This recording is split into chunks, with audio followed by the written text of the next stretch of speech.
Aujourd'hui, je suis venue à Paris-Bastille. On est dimanche 6 septembre. Il est 13h, il y a un rassemblement de mamans. Alors, je ne suis pas concernée par la pédophilie, mais je suis une maman.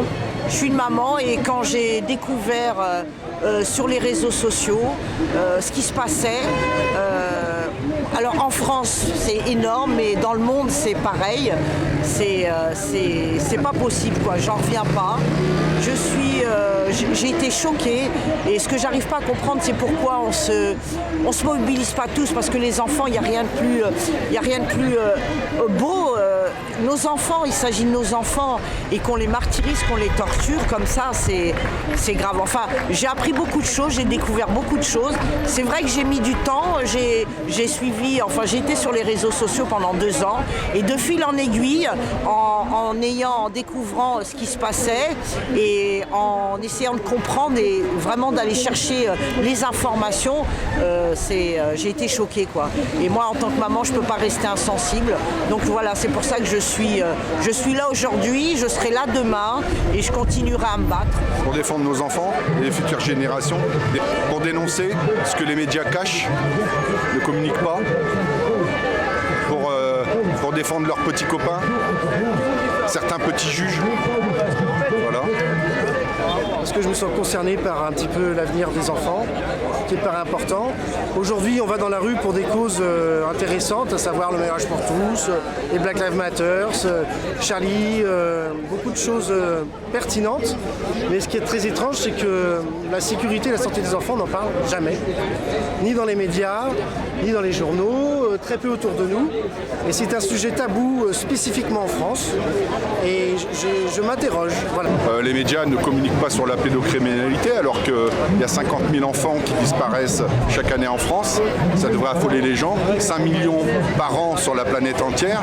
Mais comme aucun média ne communique, ou la justice étouffe les dossiers pédos, de temps en temps, quand ça va s'agir de M. Dupont, là, ça sera le petit pédophile du coin. On va en parler, histoire d'en parler. Mais les gros réseaux pédos, on n'en parle jamais. Voilà, et je suis vraiment émue, mais c'est pas possible ce qui se passe. Tout ce que j'ai découvert sur les réseaux sociaux, la maltraitance, l'abus, et puis ça se trouve à un niveau très haut placé. Et franchement, je comprends pas ce qui se passe. Pourquoi les gens ne viennent pas soutenir ces mamans? J'invite tous ceux qui ont des problèmes par rapport au complotisme à écouter Maître Marie Grimaud, qui est l'avocat d'Innocence en danger, qui dit des choses assez pertinentes. Donc j'en profite parce que j'ai un petit papier pour dire ce qu'elle dit, ce qu'elle a dit en 2018. Elle dit mot pour mot que la France est l'Eldorado de la pédophilie. Elle dit qu'aujourd'hui, il vaut mieux violer un enfant que de dealer ses grammes de shit dans la rue. La sanction est beaucoup plus lourde pour le dealer que pour celui qui viole un enfant.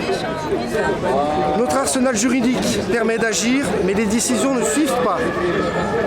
Des magistrats estiment qu'un enfant de 5 ou 6 ans peut éventuellement consentir à un rapport sexuel et que pour ce motif-là, des magistrats relaxent des individus. Donc nous sommes les plus laxistes en fait dans le monde par rapport à ces questions de sécurité de l'enfant et il y a un vrai problème là-dessus. Et à première vue, on se rend compte aussi que c'est au niveau mondial, que ce sont des gens haut placés dans nos institutions et qui se couvrent les uns les autres. Et ces gens-là, ils ont des postes, ils représentent la France, soi-disant, ils ont des postes importants. Et moi, j'arrive pas à comprendre qu'on laisse des gens abuser d'enfants. Voilà. Gros réseau pédo, on n'en parle jamais. Notamment là, avec l'affaire Epstein, le numéro 2 de ce réseau-là, qui était le plus gros réseau au monde, un Bordelais, a été arrêté, mais personne ne connaît son nom. Aucun média en parle. C'est scandaleux. C'est pour ça qu'il n'y a pas beaucoup de monde. Et qu'on commence à faire quelque chose.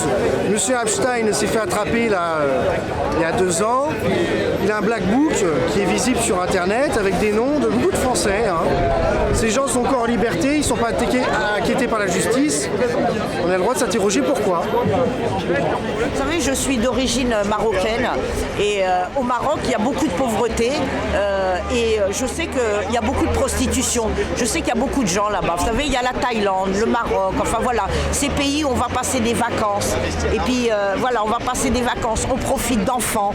Et vous savez, pour malheureusement, la misère, la vie, voilà, fait que des gens, ben voilà, pour pas grand-chose, pour 10 euros, même pas l'équivalent de 10 euros, vous pouvez abuser d'enfants. C'est le club Med de la pédophilie, le Maroc, comme la Thaïlande et d'autres pays. La misère fait beaucoup de choses. Il y a Peu de personnes sont conscientes de réellement ce qui se passe par rapport à ce tabou national, voire européen, et que tous les gens, enfin, même si on n'a pas d'enfant, on a été enfant.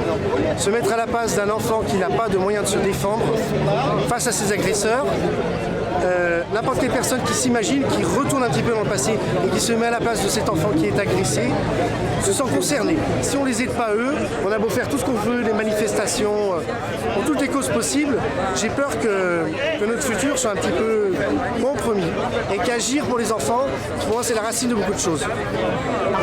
Je fais partie d'une page Facebook avec un ami là, qui a interviewé Sauvons nos enfants sur Facebook.